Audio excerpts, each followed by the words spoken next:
রাজ্য সরকার এবং কেন্দ্রীয় সরকারের যৌথ উদ্যোগে, বিশেষ করে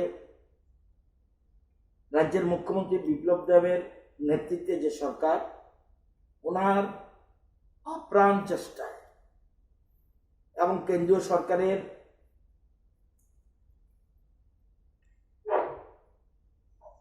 সঠিক পরিকল্পনার মাধ্যমে 23 বছর ধরে যে সমস্যাটা এই রাজ্যে টিকে রয়েছিল, তার একটা সুষ্ঠু সমাধান করার জন্য রিয়াং শরণার্থীদের আজকে একটা ফলে পরিণত হতে যাচ্ছে। আপনারা জানেন 23 বছর ধরে যে সমস্যাটা ছিল, ছিল, আগে বহু সরকার কেন্দ্রে এবং রাজ্যে ছিল, কোনোদিন তাদের স্থায়ী সমাধান, রিয়াং শরণার্থীদের স্থায়ী সমাধানের জন্য কেউই মনে প্রাণে চেষ্টা করেনি। কারণ ওরা উপজাতি অংশের মানুষ, এ রাজ্যে তাদের থাকার ফলে তাদের, বিশেষ করে তাদের পরিবারের আগামী প্রজন্মের তাদের শিক্ষা, স্বাস্থ্য বা অন্যান্য জিনিস ক্ষেত্রে তারা দিন দিন একটা অবনতির দিকে যাচ্ছিল।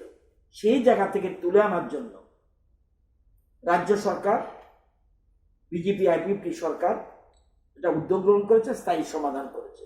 এর সুফলটা একদম সঠিকভাবে রূপায়িত হতে যাচ্ছে। আজকে থেকে তাদের স্থায়ী পুনর্বাসনের কাজ শুরু হয়ে গেছে। আজকে 426টা পরিবার আমবাসা মহকুমায় হাদুকলাক পাড়া 60টা বাস নিয়ে 220টা পরিবার, 220 পরিবারের 252 জন সদস্য আজকে আমবাসার দিকে রওনা দিয়েছে। এবং লংত্রাইভ্যালি মহকুমার